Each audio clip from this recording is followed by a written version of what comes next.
عورت جب گھر میں فارغ بیٹھتی ہے تو اسے محبت سوجتی ہے۔ دربار میں پیش ہونے والی محبت کی کہانی سے متعلق کیس پر جب ہندوستان کی واحد خاتون حکمران نے یہ الفاظ کہے، اس وقت اسے معلوم نہیں تھا کہ نہ صرف جلد ہی یہ تعلق خود اس کا دامن تھامنے والا ہے بلکہ تخت و تاج کے لیے خطرہ بھی بننے والا ہے۔ آج کی ویڈیو میں ہم آپ کو ہندوستان کے ایک ایسی حکمران کے بارے میں بتائیں گے جو ایک حبشی غلام سے تعلقات بنانے کے جرم میں برباد ہو گئی۔ ناظرین، ہندوستان پر خاندان غلامہ نے 84 سال تک حکومت کی۔ اس خاندان کا پہلا بادشاہ قطب الدین ایبک تھا۔ لوگ اسے لک بخش یعنی لکھ داتا کہتے تھے۔ التمش اس خاندان کا تیسرا بادشاہ تھا جو اپنے خاندان کے تمام فرمانرواؤں سے بڑھ کر زیادہ مشہور ہوا۔ اس نے 25 برس تک حکومت کی۔ رضیہ بیگم التمش کی بیٹی تھی جو رضیہ سلطانہ کے نام سے مشہور ہوئی۔ رضیہ سلطانہ 1205 عیسوی میں پیدا ہوئی۔ آپ 8 بھائیوں کی اکلوتی بہن تھیں، لیکن والد کے سب سے زیادہ قریب وہی تھیں کیونکہ ان کے زیادہ تر بھائی ریاست چلانے کی صلاحیت نہیں رکھتے تھے، جسے التمش نے بہت پہلے محسوس کر لیا تھا۔ رضیہ رنگ و روپ کے علاوہ بھی ہر اس ہنر سے آشنا تھی جو حکمران بننے کے لیے ضروری ہو۔ یہی وجہ ہے کہ التمش نے ان کی پرورش انہی خطوط پر کی، تلوار بازی، گھڑ سواری اور نیزہ بازی کے ساتھ اچھی تعلیم و تربیت بھی دلوائی۔ رضیہ سلطانہ سے 9 عمری میں پردہ بھی شروع کروا دیا گیا۔ التمش نے انہیں اپنا جانشین مقرر کیا تو خاندان ہی نہیں پورے ملک میں چہمگوئیاں شروع ہو گئیں کہ عورت حکمران کیسے ہو سکتی ہے۔ التمش کے انتقال کے بعد اس کی وصیت پر عمل نہیں کیا گیا اور رضیہ کے بھائی رکن الدین نے تخت پر قبضہ کر لیا۔ سب کا خیال تھا کہ رضیہ عام خاتون کی طرح رو دھو کر چپ کر جائیں گی، مگر وہ ایک عام عورت نہیں تھی جو رو دھو کر چپ کر جاتی۔ رضیہ کا بھائی رکن الدین حکمرانی کے لیے انتہائی نااہل ثابت ہوا اور جلد ہی نامناسب سرگرمیوں میں گر گیا۔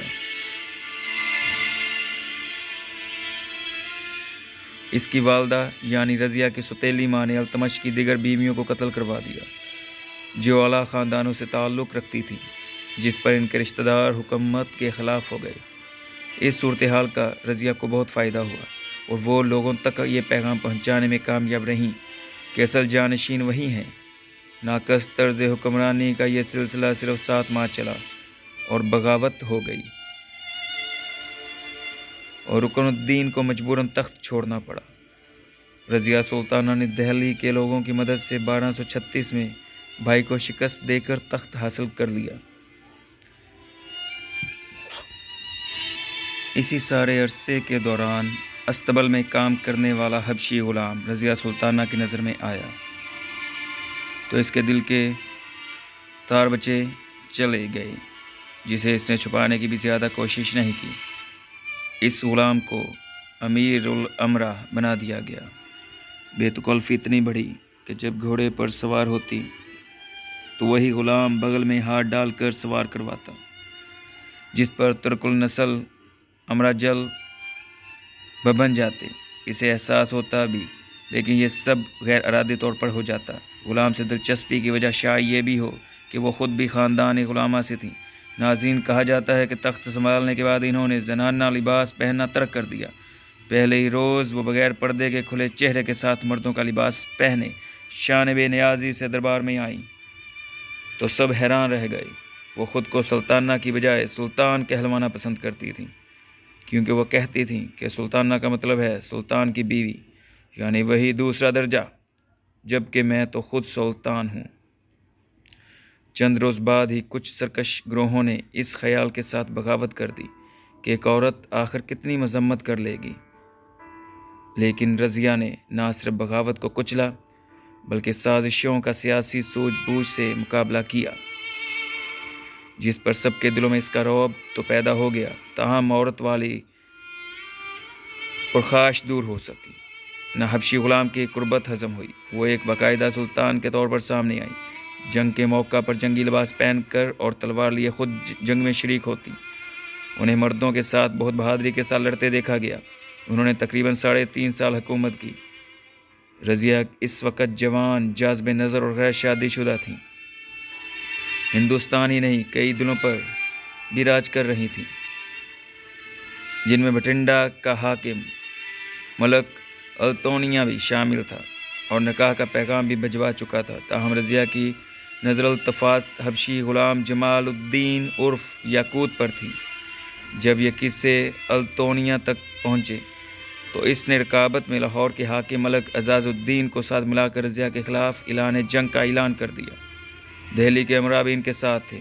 رضیہ کو اطلاع ملی تو وہ جمال الدین یاقوت اور لشکر سمیت روکنے کے لیے نکل پڑی، لیکن دہلی میں انہیں باغیوں نے گھیر لیا، جو عورت کی حکمرانی اور غلام سے تعلق کے خلاف تھے۔ ابھی معرکہ جاری ہی تھا کہ ملک التوانیہ کا لشکر بھی پہنچ گیا۔ شدید لڑائی ہوئی۔ رضیہ کے لیے وہ بڑا جاں کن لمحہ تھا جب آنکھوں کے سامنے جمال الدین یاقوت کو مرتے دیکھا اور پھر رضیہ کو قید کر لیا گیا۔ باغیوں نے ان کے بھائی معاذ الدین کو بادشاہ بنا دیا۔ امکان یہی تھا کہ رضیہ کو قتل کر دیا جائے گا، تاہم التونیا نے پیشکش کی اگر وہ ان سے شادی کر لیں تو وہ جان بخشی کروا سکتی ہیں۔ رضیہ نے کچھ لمحہ سوچنے کے بعد ہاں کر دی۔ ناظرین گرامی، کہا جاتا ہے کہ رضیہ نے التونیا سے شادی صرف اس لیے کی تھی کہ زندہ رہیں اور پھر سے اپنا تخت حاصل کر سکے۔ کچھ عرصہ میں انہوں نے التونیا کو اس بات پر قائل کر لیا کہ دہلی کے تخت کے اصل حقدار وہی ہیں، اس لیے ایک بھرپور حملہ کرنا چاہیے۔ التونیا چونکہ انہیں بہت پسند کرتا تھا، اس لیے مان گیا۔ حملے کے لیے تیاری شروع کر دی گئی، جو کافی عرصہ چلی۔ ارد گرد کے زمینداروں کی حمایت حاصل کی گئی اور لشکر تیار کیے گئے۔ پھر ایک روز حملے کے لیے روانگی ہوئی، جس کی قیادت التونیا اور رضیہ سلطانہ کر رہے تھے۔ معاذ الدین کے بہنوئی اعزاز الدین لشکر سمیت مقابلے کے لیے آیا۔ شدید لڑائی ہوئی، لیکن رضیہ اور التونیا کو شکست ہوئی اور فرار ہو کر واپس بٹھنڈا جانا پڑا۔ کچھ عرصہ بعد پھر منتشر فوج کو جمع کر کے ایک بار پھر دہلی پر حملہ کیا گیا۔ شکست ایک بار پھر رضیہ سلطانہ کا مقدر بنی۔ رضیہ اور التونیا کو ایک بار پھر فرار ہونا پڑا۔ کافی گھنٹوں تک گھوڑے سرپٹ دوڑتے رہے۔ وہ قتل کا علاقہ تھا، انتہائی تھک ہار چکے تھے، کچھ معمولی زخمی بھی تھے۔ ایک درخت کے نیچے گھوڑے روکے، وہیں سستانے کے لیے بیٹھے۔ بھوک سے برا حال ہو رہا تھا۔ وہاں سے گزرنے والے ایک شخص نے انہیں کھانے کا کچھ سامان دیا۔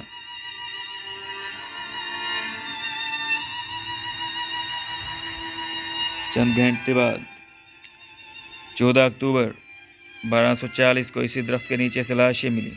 ان دونوں کی موت کے بارے میں کہا جاتا ہے کہ پیچھا کرتے ہوئے فوجیں وہاں پہنچ گئی تھیں، اور دوسرا خیال یہ ہے کہ جس شخص نے کھانے کا سامان دیا تھا، اسی نے بعد میں ساتھیوں سمیت آ کر قتل کر دیا تھا، کیونکہ رضیہ نے بیش قیمت زیورات بھی پہن رکھے تھے۔ بعد ازاں رضیہ کے بھائی نعش کو دہلی لے گئے اور ترکمانی دروازے کے پاس بلبل خانے میں دفن کر کے مقبرہ بنوایا۔